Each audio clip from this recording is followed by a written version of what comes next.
നമ്മൾ ഇന്ന് ചെയ്യാൻ പോണത് ചത്താപ്പച്ചിയുടെ റിവ്യൂ. ഇന്നലെ രാത്രിയാണ് പോയി കണ്ടത്. മോനെ നൈസ് ഫിലിം എന്ന് വെച്ചാൽ നൈസ് ഫിലിം. അതായത് നമ്മൾ ഈ ടിക്കറ്റ് എടുത്ത് കയറി കണ്ടതിൽ വെറുത്ത് പടം.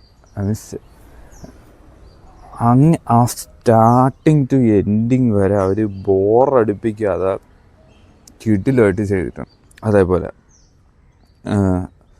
ഇതിൻ്റെ അകത്തുള്ള director, art director, choreographer, music എന്ന് വേണ്ട ഇവരെ കൂടത്തുള്ള crew, full crew, cast and crew നല്ല രീതിക്ക് പണിയെടുത്തിട്ടുണ്ട്. അതായത് നമ്മളെ മലയാള സിനിമ ഇൻഡസ്ട്രിയിൽ കുറച്ച് ബഡ്ജറ്റ് കിട്ടിയാൽ എന്തൊരു ചെയ്യാൻ പറ്റുമെന്നുള്ളത് കാണിച്ചതാണ് ഒരു സിനിമ. ഐ തിങ്ക് 2026 എൻ്റെ ഫസ്റ്റ് പടമാണ്. നൈസ്, കിട്ടില്ല പടം, കിട്ടില്ല, വേറെ ഒന്നും പറയാനില്ല.